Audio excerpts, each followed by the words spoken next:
La historia de los soldados patriotas en 1972 que tomaron las riendas del país demostrando el más alto nivel de amor y valentía hacia su patria. Tras las enseñanzas del general Guillermo Rodríguez Lara. Esta fotografía muestra a Velasco Ibarra y al general Guillermo Rodríguez Lara brindando por el nuevo año de 1972. Nadie se hubiera imaginado que semanas después un golpe militar terminaría con el gobierno de Velasco, quien ya se había proclamado dictador. Rodríguez Lara y la cúpula militar transformaron la dictadura civil en militar. Todos los estamentos de la población nos pedían, nos presionaban que intervengamos, porque en realidad era caótica la conducción del Estado.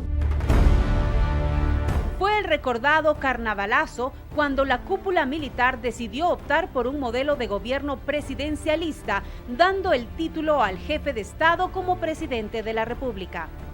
Claro, nunca ganó las elecciones. Todo fue de facto. En principio fuimos renuentes, el caso mío en particular, a asumir en forma imprevista, o sea, a ejecutar un nuevo golpe de Estado o las cuartelazos de siempre. Fue así como dio inicio al denominado Gobierno Nacionalista Revolucionario. ¿Se imaginan un militar en el poder? Almirantes y pilotos en los ministerios y funcionarios de corte socialista. Era una mezcla inexplicable, cuyo principal reto era sacar de la crisis económica al país. En el último gobierno de Velasco Ibarra se había devaluado el sucre. El dólar pasó de 20 a 25 sucres y el petróleo, que ya aparecía como la esperanza, estaba siendo mal negociado según los altos mandos. Y que necesitamos explotarlo, naturalmente sujetos a todas las normas, leyes en vigencia o por editarse, para que vayan en provecho del pueblo ecuatoriano y no de la voracidad de las transnacionales. Rodríguez Lara nació en Pujilí un 24 de noviembre de 1924. Estudiante destacado del Colegio Militar, se graduó de ingeniero en Argentina. El mismo Juan Domingo Perón le entregó su título. Además, estudió en Estados Unidos, Panamá. Precisamente cuando ejercía las funciones de director del Colegio Militar, fue nombrado por Velasco como comandante general del ejército. Nunca se hubiera imaginado que él terminaría como presidente. Mientras en el Cono Sur ocurrían dictaduras duras, dictaduras realmente sangrientas, como la del general Pinochet, aquí en la mitad del mundo, el general Rodríguez Lara viene con un proyecto nacionalista y revolucionario que lo llamó. Yo preferiría llamarlo más nacionalista. Y su gobierno no pudo tener mejor comienzo. Estas imágenes muestran el día en que se celebró en todo el país la extracción y transporte del primer barril de petróleo que brotó de nuestra Amazonía. Observen la 10 de agosto allá por 1972, un desfile magnífico, apoteósico, rendía tributo a un pequeño barril de madera lleno de crudo. Rodeado de un marco de sol y colorido, debidamente custodiado, el barril conteniendo el precioso líquido está transportado en medio de la alegría popular a través de las calles de nuestra ciudad. Todos querían mancharse del oro negro. Se venían tiempos de cambio y de prosperidad. El pueblo de Quito, contagiado como el de Esmeralda, mancha sus manos y sus ropas con el oro negro, y caravanas de vehículos con igual entusiasmo forman parte de tan solemne cortejo. La emoción fue naturalmente muy grande, porque veíamos que íbamos a disponer ya tangiblemente de un recurso que iba a alimentar, que iba a propiciar, que iba a favorecer al desarrollo social y económico del país. Precisamente lo primero que hizo fue nacionalizar el petróleo. Para los entendidos, por primera vez en la historia del Ecuador, el poder económico estaba en manos del Estado. Es así que fue una revolución. recupera los recursos naturales del país, en especial el petróleo. Tanto es así que el 75% de los contratos petroleros de ese tiempo se revirtieron para el Estado.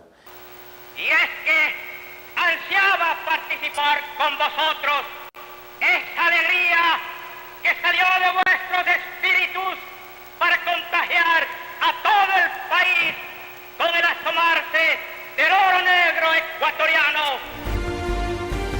El gobierno de Rodríguez Lara creó la Corporación Estatal Petrolera Ecuatoriana, CEPE, que adquirió el 25% de las acciones del consorcio Texaco Gulf. Paralelamente se creó Flopec, la flota marítima petrolera que se encargaría de poner nuestro crudo en el mercado internacional. Asimismo, ingresamos a la OPEP, a OLADE. Se inició la construcción de la refinería de Esmeraldas, de la central hidroeléctrica del Paute, el oleoducto transecuatoriano. Es que había dinero para eso y más. Le menciono unos pocos: Plan Nacional de Electrificación Rural, educación, construcción de escuelas, colegios a nivel nacional, vialidad, hubo mucha construcción de carreteras, de la que más me acuerdo, la carretera que era de piedra, Quito-Tulcán, fue pavimentada. Los fondos del petróleo fueron estrictamente controlados en cuanto a su obtención y a su utilización. Ecuador, con una producción de 200.000 barriles diarios a un precio de casi $13, hizo de la economía su fuerte. En 1972, la economía creció un 10%. Para 1973, el país creció económicamente en un 13.5%, el mejor índice de Latinoamérica. De hecho, el sucre se había convertido en una de las 20 monedas más fuertes en el mundo. Así fue realmente el desarrollo que iba experimentando el país. Ya para 1974, con la bonanza del petróleo, las ciudades y principalmente Quito eran otra cosa. Se podría decir que nació la clase media. Miles de hogares dejaron la pobreza. La clase media se desarrolló y creció, y hay muchos aspectos que yo le podría anunciar tomados de este mismo plan. La inflación no fue galopante. La inflación, el término medio de la inflación en sucres fue alrededor de 13%. Ahí empieza a surgir la clase media, ¿no? Yo menciono en la novela, como en son de broma, que los viejos autos Ford, Chevrolet empiezan a salir de las nuevas autopistas que se empiezan a construir en Quito y en Guayaquil, y empiezan a venir los Subaru, los Toyota japoneses, los Morris Marina. El gobierno también se impuso la meta de llevar adelante una intensa reforma agraria que abarcó más de 80.000 hectáreas, pero asimismo vino el despilfarro. Se importó cientos de quintales de fertilizantes por más de 600 millones de sucres. La falta de previsión y el descuido hizo que se pierda más de la mitad. En el escándalo se cuantificó una pérdida para el país de 386 millones de sucres. Tuvimos que almacenar, inclusive ya no había locales, hasta construir locales, adecuar los locales, se perdió una cantidad de dinero, pero jamás por robo. Yo pienso que ahí faltó un poco, tal vez un poco de previsión en el almacenaje nada más. Otro inconveniente que le significó muchas críticas fue la supuesta mala importación de 25.000 vaquillas de Costa Rica para la venta. Que lo demuestre, alguien que lo demuestre que el gobierno ahí erró. Dicen que ninguna luna de miel es eterna y que el poder acaba. Precisamente eso le ocurrió a Guillermo Rodríguez Lara. ¿En qué momento su gobierno se debilitó? Tenemos imágenes pocas veces vistas. En 1973, el gobierno se endeudó en más de $22 millones. Ya para 1976, la deuda ascendía a 248 millones. Porque nos endeudamos para construir la refinería de Esmeraldas, para iniciar la hidroeléctrica de Paute, para completar íntegramente. Con el petróleo como respaldo, se gastaba y se endeudaba. Pero vinieron los primeros platos rotos, algo que el Ecuador austero de los años anteriores no tenía: la imparable inflación. La inflación no fue galopante.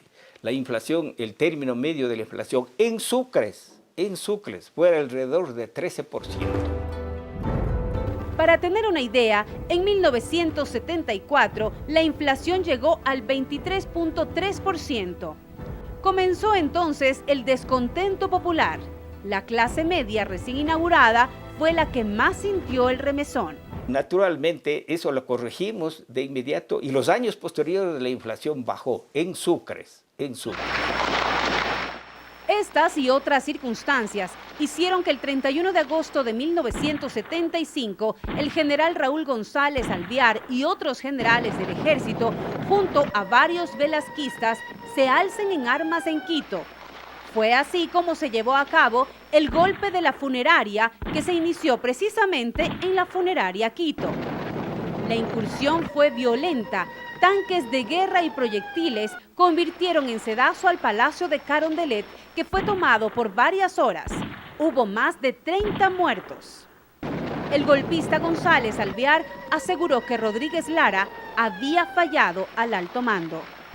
Menospreció el asesoramiento del alto mando militar del Comando Conjunto y procedió a una purga indiscriminada y egoísta de los oficiales de alta jerarquía de las Fuerzas Armadas. Creo que hubo una muy buena dosis de ambición personal, porque se creía que, llegado al ascenso de general, el próximo destino era presidente de la República. Rodríguez Lara, en una brillante estrategia, se había refugiado en Riobamba, desde donde se agrupó con los soldados que lo apoyaban y volvió a Quito para retomar el poder. González se rindió el 1 de septiembre, pero logró debilitar el gobierno revolucionario nacionalista. Pero como ya se produjo la traición antes de aplicarse el plan, unos días antes, entonces hubo la imposibilidad de la aplicación del plan. Eso para mí fue realmente una situación muy difícil que le fui afrontando posteriormente y que contribuyó en buena parte para que yo no decline de mis propósitos, de mis intenciones, de lo que yo creía. 4 meses después, los comandantes del ejército, la marina y aviación lo relevaron de su mando. Precipitaron los hechos y se produjo mi salida. Pero bajo ningún aspecto, y eso quiero dejar enfáticamente declarado, no se produjo siquiera la petición de mi renuncia. Yo, por mi voluntad, por iniciativa propia, renuncié y se conoció. Y últimamente reprodujo el comercio esa noticia. Actualmente, el Bombita se dedica a sus actividades en agricultura.